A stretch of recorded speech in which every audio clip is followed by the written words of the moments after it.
해서요. 오늘은 이 말씀을 준비를 했습니다. 겟세마네 동산에서 예수님이 드리신 이 기도, 고난 중에 드린 기도죠. 정말 예수님은 마음이 힘들고 괴롭고 할 수만 있으면 이 잔을 좀 내게서 옮겨주세요.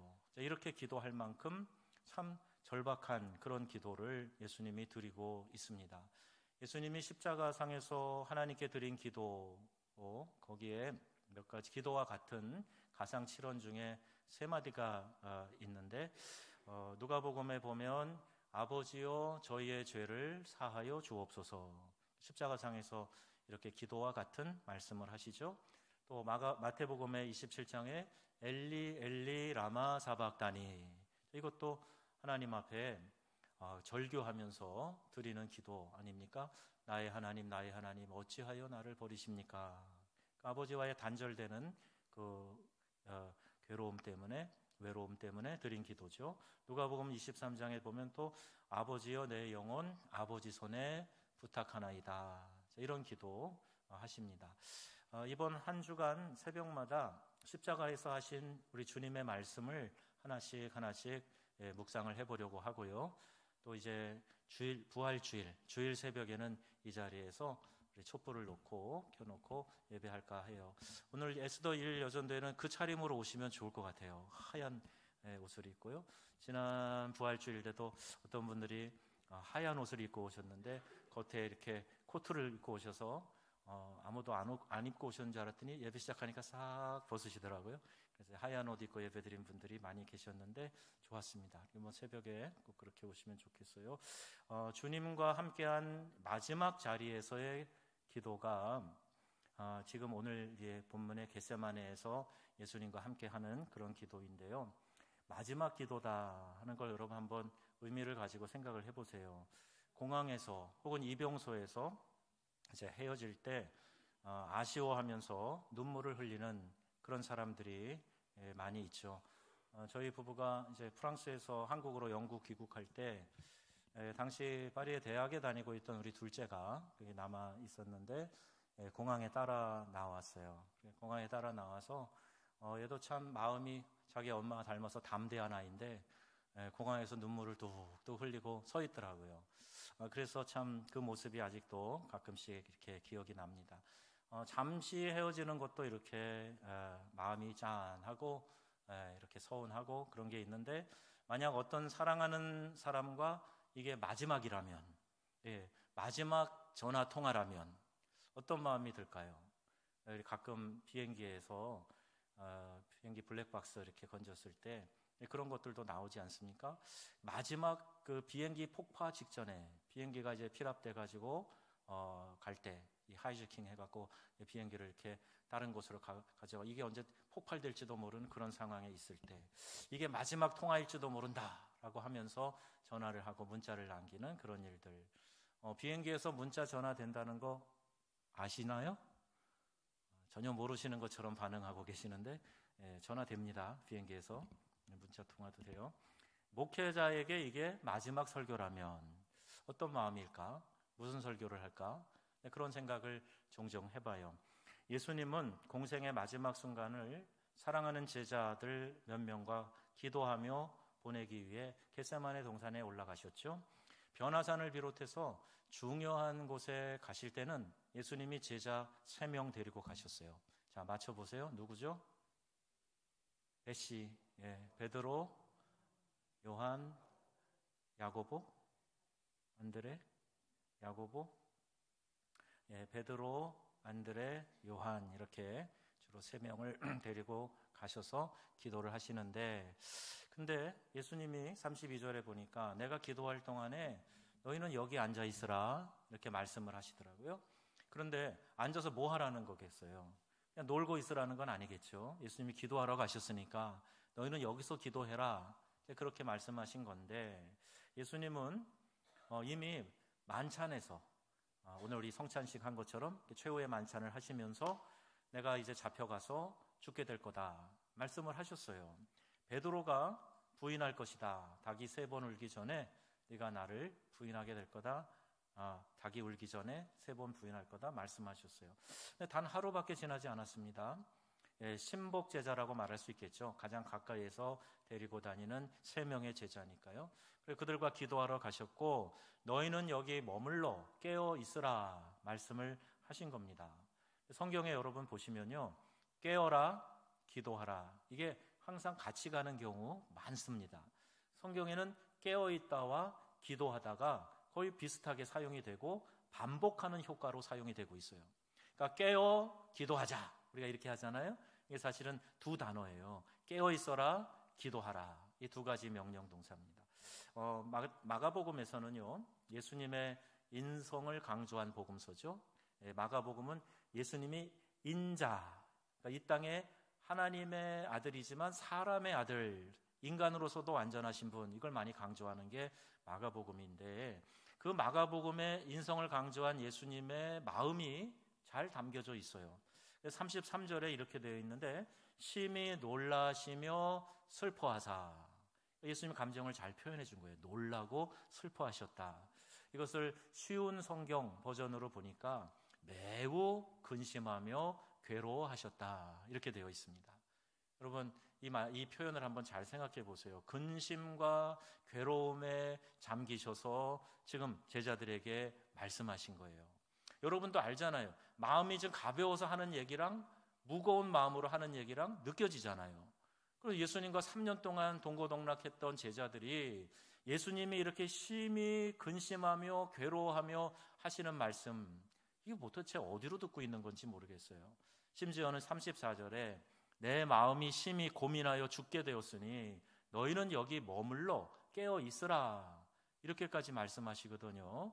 깨어 있으라, 정신 차리고 깨어 기도하라, 시험에 들지 않도록 깨어 기도하라. 38절에 아주 정확하게 말씀하셨어요. 시험에 들지 않게 깨어 기도하라 말씀하셨어요. 자신들의 랍비, 선생님 아닙니까? 아니, 얼마 전엔 베드로가 주는 그리스도시요 살아계신 하나님의 아들이십니다, 아예 하나님의 아들이라고까지 고백을 했어요. 신앙 고백을 했어요. 그런데 그런 분이 내가 심히 괴로워 고민하여 죽게 되었다고 하시는데 정신도 못 차리고 사태의 심각성도 전혀 모르고, 그런 지금 이렇게 졸고 있는 것 아니에요. 기도하라고 하는데 기도 안 하고 있는 것 아니잖아요. 철없는 어린 아이들도 아니고 도대체 3년 동안 예수님을 따라다닌 이들이, 게다가 흔히 말하는 상위 3명 아닙니까? 상위 12제자 중에 3명, 그런 사람들 아니에요. 그런데 이렇게 영적인 감각이 없어요.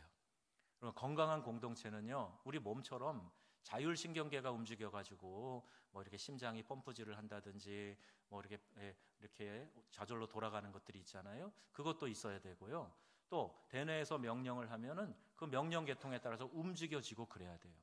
그런데 여기서는 명령을 하는데 이제 이 풍이 맞아서 쓰러지신 분들이 안 움직이잖아요. 이게 신경이 안 움직여지잖아요. 이 건강을 잃어버린 거잖아요. 그러니까 우리 영혼도, 영적인 부분도 똑같습니다.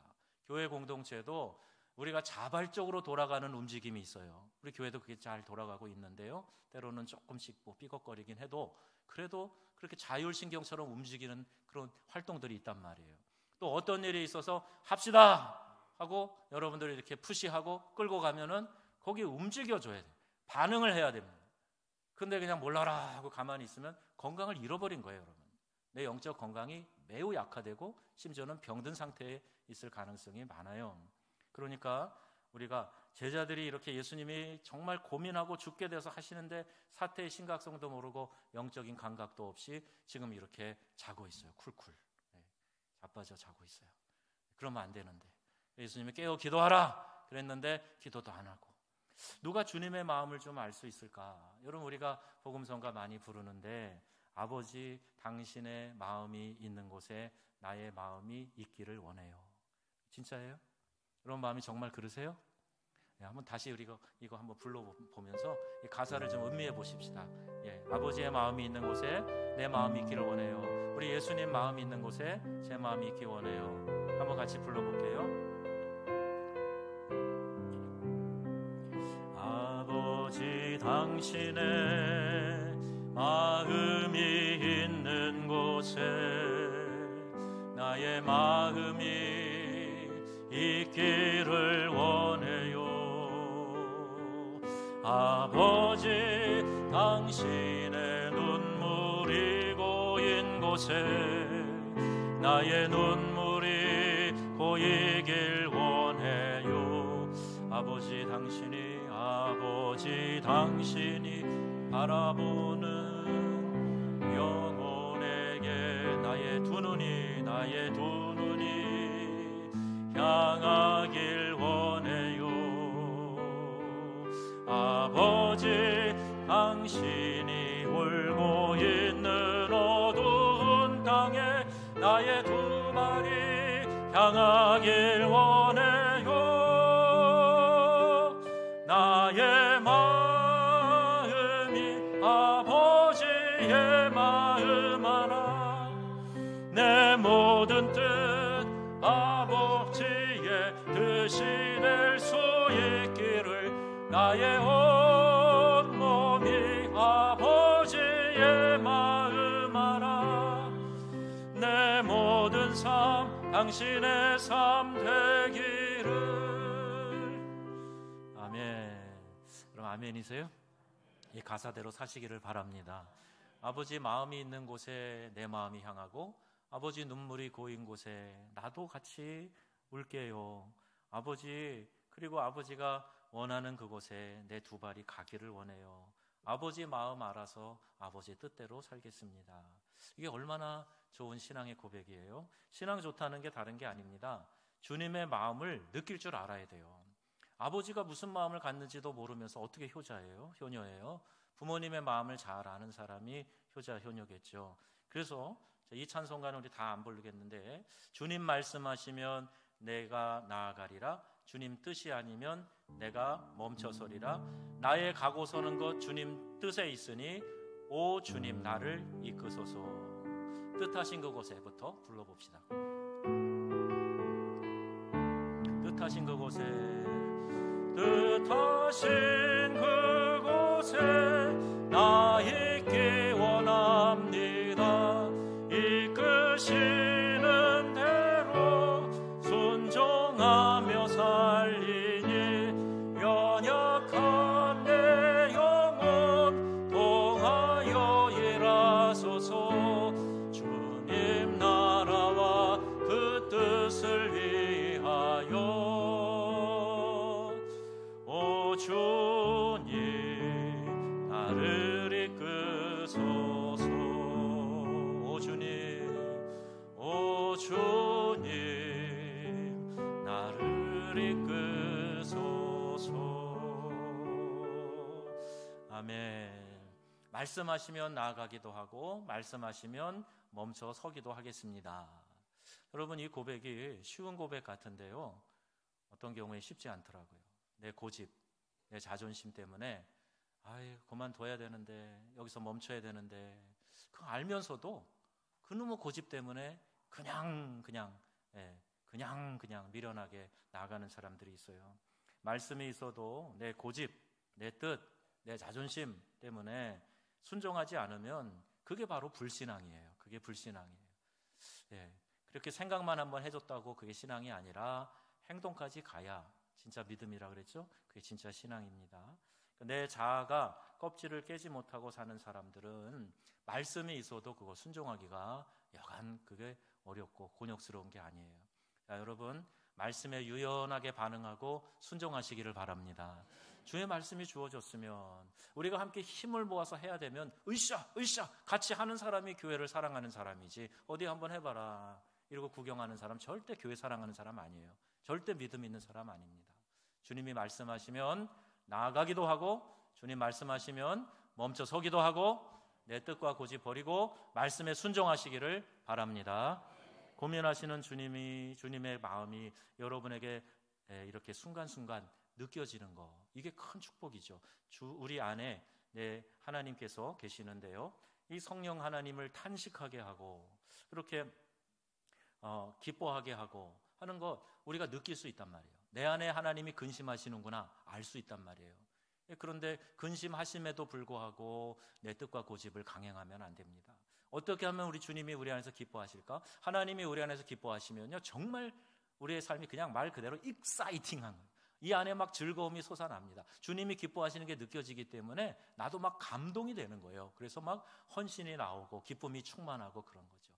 우리 많이 좋아졌는데 우리 교회에 오시는 분들 얼굴 표정이 얼마나 좋은지 아세요?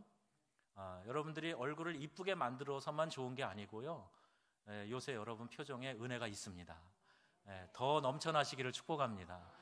은혜 받고 주님의 성령이 우리 안에서 감동 주시는 걸 순종하면 순종할수록 그 기쁨이 넘쳐나게 되는 거죠. 35절에 조금 나아가 땅에 엎드려 될 수 있는 대로 이때가 자기에게서 지나가기를 구하셨다. 예수님이 자신이 이 땅에 오신 이유를 모르셨을까요? 알고 계세요. 아니면 순간 사명을 잊어버린 것일까? 그것도 아니죠. 사람의 인기를 더 누리고 싶으셨을까? 그런 분이 나귀 새끼 조그만 거 타고 띠뚱띠뚱 하면서 예루살렘 들어가시겠어요? 말도 안 되죠. 체면 구기는 일인데. 아닙니다. 피하고 싶은 인간의 솔직한 마음, 그걸 지금 여기 그리고 있어요. 자신의 사명을 안다고 해서 그것을 다 기쁘게 감당할 수 있는 건 아니에요. 제가 우리 교구 청지기 분하고도 어제 세 분 통화하고 이렇게 했는데 청지기 역할이 이게 보통 어려운 게 아니에요. 목자 되시는 분들이 막 협조를 잘 해주셔도 힘든 건데 목자 되시는 분들은 손 놓고 있고 그거 굉장히 힘들어요. 목자는 목자대로 또 힘든 게 있겠죠. 계속 연락해도 안 닿고 문자도 쉽고 그러면 금방 힘 빠지잖아요. 여러분들이 그런 어려움을 저한테 토로하실 때 제가 어떤 마음이 드는 줄 아세요? 어떤 마음이 들까요? 쌤통이다? 한번 그런 경험 해봐라? 아니요. 참 안쓰러운 마음이 들어요. 그게 얼마나 힘든 건지 제가 잘 알거든요. 이제 잠시 후에 여러분 그냥 가시면 안 돼요. 교육도 하고 기도도 하겠지만 이렇게 마음을 알고 이해하고 한다는 거 참 중요한데 내가 사명은 알아도 사명감이 있는 분들이 힘들어하는 거예요. 사실은 사명을 알아도 매 순간 그걸 기쁘게 잘 감당할 수 있는 게 아니거든요. 그러니까 옆에서 자꾸 격려해주고 힘이 되어주고 어떻게 해서든지 말 한마디라도 힘을 실어주고 그래야지 힘을 빼고 의욕을 꺾어버리고 그러면 안 된단 말이죠. 그래서 사명 잘 감당할 수 있도록 여러분들이 늘 저를 위해서도 기도하시잖아요. 청지기, 교구장, 목자를 위해서도 꼭 기도하셔야 되고 기관에 앞에서 이끌어가는 회장님들을 위해서도 기도하셔야 된다고 말씀드리는 겁니다. 때로는 힘겹게 그러나 십자가 지는 마음으로 그 일을 할 때도 있거든요. 그 일이 잘 되도록 포기하지 않고 끝까지 가서 주님 앞에 귀한 상급 받도록 여러분들이 격려하시고 기도하시는 일, 이게 중요한 거예요. 아빠, 아버지요 이렇게 기도하시죠. 하나님과의 친밀한 교제를 말합니다. 아버지께는 모든 것이 가능하오니 이 잔을 좀 내게서 옮겨주세요. 기도하셨어요. 아빠, 못하겠어요. 정말 두려워요. 이 수치와 고통 감당할 자신이 없어요. 사탄의 조롱을, 사람들의 냉소를 감당기 어려울 것 같아요. 더군다나 죄인의 대표로서 아빠 앞에 서야 하는 그 순간이 두려워요. 이렇게 말씀하시는 거예요, 지금. 이것이 우리 주님의 솔직한 마음이었습니다. 그러나 주님이 뭐라고 기도를 하십니까? 이어서 나의 원대로 마시옵고 누구의 원대로? 아버지의 원대로 해주세요. 이렇게 기도를 해요. 그러니까 이 기도의 결론 또 아시고 이 기도의 결론을 내 마음에서 우러나와서 거기에 전적인 동의가 돼서 힘을 얻어서 이 고백을 완성하기 위해 그래 땀이 피가 되도록 그렇게 진액을 쏟으면서 밤새 기도하시는 거예요. 내 원대로 마시고 아버지의 원대로 되기를 원합니다. 이걸 놓고 밤새 씨름하며 기도하고 계시는 거예요. 내 원대로 해주세요 라고 목이 터져라고 그냥 소리 지르면서 내 뜻대로 해주세요, 원대로 해주세요 그러느라고 밤샌 게 아니고 내 뜻 접을 테니 아버지 뜻이 잘 나타나길 원합니다. 그렇게 기도하신 거예요. 그게 잘 안 되니까 그게 내 마음속에서 자꾸 부딪히니까 우리는 예수님보다 더 기도해야 되겠죠. 나의 원이 있어요. 그런데 하나님 아버지의 뜻이 원하시는 바가 있어요. 나의 원이 뭔가요? 피하고 싶은 거예요.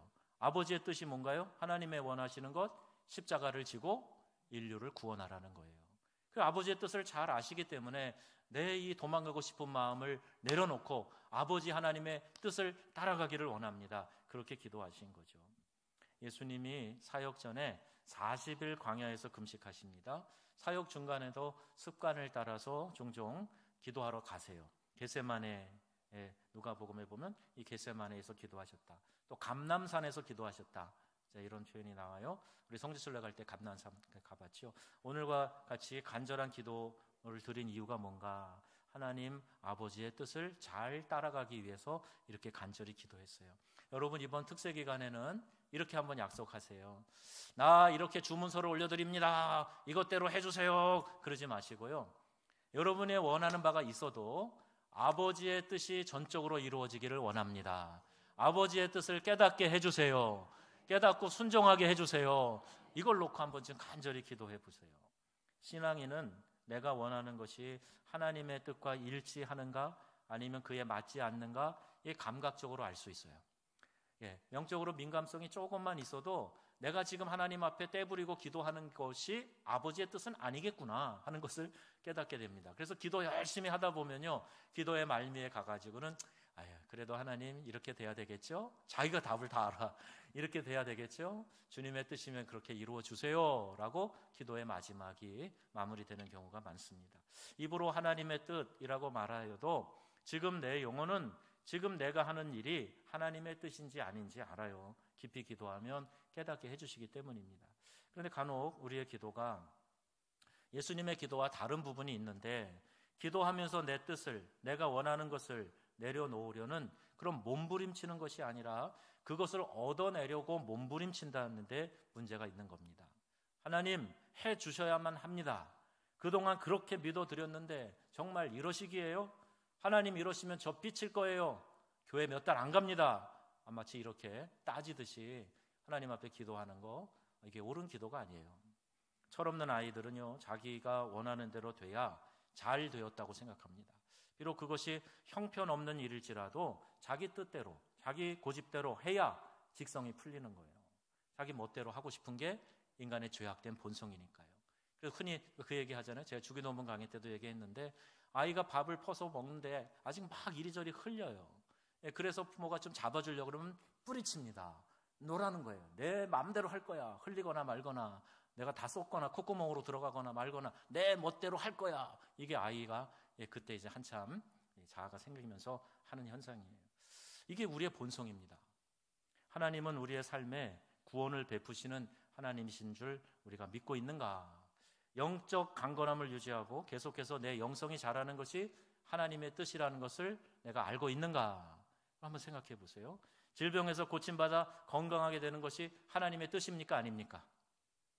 우리가 건강한 것이 하나님의 뜻입니까? 아닙니까? 하나님 뜻이에요. 우리가 건강하게 살기를 하나님이 원하고 계시는 거죠. 악한 영에 사로잡히지 않고 그 능력을 파괴하고 하나님 나라 안에서 자유와 해방을 누리는 것, 하나님의 뜻인 줄 믿으십니까? 아멘이시죠. 하나님 그걸 원하시는 거예요. 우리가 하나님의 뜻이 그거라는 걸 알면서 그 하나님의 뜻대로 되기를 구하면 되는 거잖아요. 그런데 내 마음대로 막 가면서 그렇게 가면서 쓰러지고 넘어지고 약해지고 그러면 안 된단 말이죠. 그렇다면 우리 이 시간에 선포해야 돼요. 예수의 이름으로 명하노니 모든 사단의 권세는 예수의 이름으로 결박당할지어다. 선포하는 거죠. 모든 질병은 떠나고 강건케 될지어다. 아멘. 선포하는 거예요. 왜? 아버지의 뜻이 이거니까. 아버지 뜻대로 기도하면 반드시 이루어진다고 말씀하고 계시니까 주님의 선하신 뜻 가운데 이루어 주시옵소서, 고쳐 주시옵소서, 강건케 하여 주옵소서. 그 기도를 계속 드리자는 말이에요. 자, 시몬아 자느냐? 내가 한 시간도 깨어 있을 수 없더냐? 37절에 이렇게 주님 말씀하세요. 시몬이 누구죠? 베드로. 예수님이 베드로라 말씀하셨어요. 반석 위에 내 교회를 세우겠다고 하면서 너는 베드로라, 게바라 이렇게 하는데, 여기에서는 또 시몬아. 베드로가 예수님을 부인하고 실패했을 때 부활하신 예수님이 찾아가셔가지고 또 요한의 아들 시몬아, 네가 나를 사랑하느냐. 시몬이라고 부르실 때는 베드로의 인간적인 약함을 보실 때마다 그렇게 불러주셨어요. 시몬아, 시몬아, 내가 자냐? 한 시간도 나와 함께 깨어있을 수 없더냐? 급한 때 자고 있는 거잖아요. 영적인 무감각이라 그랬죠. 상황이 어떤지 모르고 그냥 퍼질러 잡니다. 그럼 자면 안 돼요. 깨어있을 때는 깨어 기도해야 됩니다. 교회가 함께 열심을 내서 기도할 때 그때 기도해야지, 저 문제 없어요, 저 제가 알아서 다 합니다, 그러시면 안 됩니다. 같이 기도하자고 할 때 빠지는 사람 치고 그렇게 건강한 사람 저 못 봤어요. 같이 하나님께 집중해서 부흥회 할 때는 부흥회 참여하고 우리 같이 특세할 때는 특세 참여하고, 자, 이렇게 전도할 때는 같이 나가 전도하고 열심을 내서 함께 협력하는 사람이 건강하더라고요. 여러분에게 이 말씀 드리는 거예요. 누가복음 22장 44절 같이 읽겠습니다. 예수께서 땀이 땅에 떨어지는 핏방울같이 되더라. 아멘. 의학적으로 모세혈관이 집중해서 힘쓸 때 거기서 피가 나서 이 땀에 섞여서 떨어졌다, 이렇게 해석을 하기도 해요. 스승이 땀방울이 핏방울이 되도록 간절히 기도하는데 제자된 자로서 자고 있느냐? 시몬아, 1시간도 깨어있지 못하느냐? 옛날 성경에 1시도 그랬는데 정확한 표현이 영어의 1hour, 1시간이에요. 1시간도 깨어있지 못하냐? 제자는, 중직자들은, 목회자는 최소한 1시간 깨어있어야 돼요. 기도해야 돼요. 우리 성도들도 매일 1시간 못해도 30분씩이라도 주님께 매달려 기도해야 됩니다. 시험에 들지 않게 깨어 기도하라. 마음에는 원이로되 육신이 약하도다. 주님 말씀하셨어요. 이 말씀에 은혜 받는 분들 계시죠? 예, 그렇게 아멘도 하시잖아요. 육신이 약하도다. 아멘. 그러니까 내가 못 나가는 거야. 이렇게. 그러지 마시고요. 이 말씀은 예수님이 참 불쌍하다, 그렇게 하시는 말씀이에요. 너네들이 그렇게 약하냐? 그렇게 의지가 없냐? 그렇게 하시는 말씀이에요. 여러분, 이 말씀으로 위안을 삼지 마시고요. 그날 밤 기도하지 않아서 당하는 제자들의 엄청난 실패를 기억하세요. 칼을 휘두릅니다. 도망칩니다. 저주하며 부인합니다. 이게 무슨 꼴입니까? 이게 3년 동안 예수님 따라다닌 제자들이 이게 무슨 꼴이에요? 이게 호들갑을 떨고. 그러지 말라고 깨어 기도하라, 시험에 빠지지 않게 깨어 기도하라 말씀하신 거를 그냥 무시하고 잠만 자니까 시험이 올 때 이기지 못하는 거예요. 여러분, 주무시지 말고 기도하시기 바랍니다. 제가 말씀드려요. 내일 새벽에 안 나오고 주무시면 잠 편히 못 주무실 거예요. 꿈에 막 제가 나타날지도 몰라요. 뭐하고 계세요? 빨리 일어나 교회 가셔야지. 그럴지 몰라요. 그런데 놀라운 것은 43절에 보니까 천사가 하늘로부터 예수께 나타나 힘을 더하더라 그랬어요. 제자들이 마음으로 함께하지 못했어요. 그런데 천사가 하늘로부터 예수께 나타나 힘을 더하시더라. 그래서 더 간절히 기도하실 수 있었다는 거예요. 성령이 오늘 우리에게 그렇게 하시죠. 성령이 우리의 연약함을 도우시나니 우리가 마땅히 빌 바를 알지 못하나 성령이 말할 수 없는 탄식으로 우리를 위하여 친히 간구하시느니라. 아멘이세요? 예, 오전에 말씀드렸어요. 나 자신만 묵상하면 연약한 것밖에 안 보여요. 한계만 보여요. 안 될 것만 생각나요. 그런데 의지를 가지고 주님이 말씀하실 때 아멘 하고 순종하고 해버리면 누가 힘을 주시는 거예요? 하나님이 힘을 주세요. 하나님이 그 일을 감당할 만한 능력을 주신다는 말이에요. 기도할 마음을 먹고 기도해 보세요. 적어도 1시간 내가 매달려 기도하겠다. 기도해 보세요. 육체의 연약함도 도우셔서 기도할 힘을 주시고 기도할 마음도, 여건도 하나님 주시고 그때 막 그것 때문에 바쁘고 힘들었어도 다르게 하나님께서 또 보상해 주시면서 우리의 삶을 복되게 하실 줄로 믿습니다. 마음의 자세가 문제예요. 자, 40절에 다시 오사 보신즉 그들이 자니 이는 그들의 눈이 심히 피곤함이라. 그들이 예수께 무엇을 대답할 줄 알지 못하더라. 자다 깨어 정신없는 거예요. 지금 뭘 대답할지도 모르는 그런 상태가 된 거예요. 졸고 있는 거죠. 자다가 퍽 깬 거 아닙니까? 41절에 세 번째 오셔서 그들에게 이르시되 이제는 자라 쉬라 그만 되었다 때가 왔도다 이렇게 말씀하세요. 이제 됐다 쉬어라 자라 때가 왔다. 무슨 때가 온 거예요? 준비하지 못한 것이 드러날 때가 온 겁니다. 준비했으면 잘 감당할 텐데 부끄럽게도 오늘날까지 2000년이 지난 지금까지 이 베드로와 요한과 안드레가 했던 이 부족한 부분을 우리가 지금도 얘기하고 있잖아요. 예, 그 부족한 것이 드러날 때가 되었다. 우리 이 지역은요 체면 문화가 어느 지역보다 강한 곳이더라고요. 보니까요 여러분들이 면이 서는 것에 굉장히 중요하게 생각하세요. 그거 좋은 겁니다. 양반들이 그런 거예요 원래. 그런데 신앙에서도 체면이 있다는 거 아십니까? 내가 지켜야 될 자리가 있는 거예요. 내 영적인 호칭에 따른 위치가 있는 거예요. 그것을 잘 감당해야 체면 구겨지지 않는 건데 등불을 예비하지 못한 어리석은 신부처럼 바깥 어두운 데 쫓겨나 슬피 울며 이를 갈 때가 다가왔다 여기 이 말씀을 이때로도 적용할 수가 있어요. 등불이 뭡니까? 기도예요. 정결함이에요. 이것으로 신랑 되신 예수님 오실 날을 교회가 준비하며 기다리고 있어야 되는데 신랑이 더디 옴으로 준비하지 않아요. 언제 올지 몰라. 그거 옛날부터 온다 그랬어. 아유, 재림에 대한 얘기하면 오히려 더 이상해. 이단이라고 오해받을 수도 있어. 이러면서 예수님의 재림에 대한 경각심을 자꾸 허물어 버려요. 그런데 오히려 이단들은요, 그런 것을 더 강조합니다. 심판, 재림, 구원, 그걸 더 강조해요. 오히려 거기에 사람들이 더 모여드는 이유가 뭐예요? 그럼 우리가 건전한 진리를 갖고 있으면서도 강조할 것을 강조하지 않으니까 이게 약해져 가는 거예요. 등불을 예비하십시다. 기도하며 정결한 삶을 사시기를 바랍니다. 신랑 되신 예수님 반드시 오세요. 언제 오시는지는 모르지만 반드시 오세요. 그날을 준비하며 정결한 신부로 교회가 기다려야 한다. 42절에 일어나 함께 가자. 나를 파는 자가 가까이 왔느니라. 우리 예수님은 밤새 기도로 승리하셨어요. 그래서 담대함이 있으신 겁니다. 자, 함께 가자. 나를 파는 자가 가까이 왔다. 그리고 두려움 없이 그들을 맞서는 것을 보게 됩니다. 기도로 승리한 주님의 담대함이에요. 여러분, 기도로 승리하시기를 바랍니다. 그러면 담대함이 주어져요.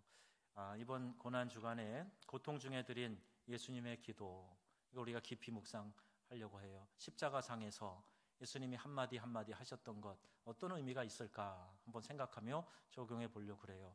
주님의 마음을 생각하면서 주님과 함께 기도하고 주님의 마음이 있는 곳에 내 마음이 있게 해주세요. 이게 간절히 부르짖어 기도하는 그런 시간이 되기를 바랍니다. 영적으로 육적으로 강건함이 기도를 통해서 체험되도록 그렇게 간절히 기도해 보시고 이번 한 주간에 놀라운 기도 응답이 우리 모두에게 있어지기를 주 예수님의 이름으로 축원합니다. 아멘. 기도하겠습니다.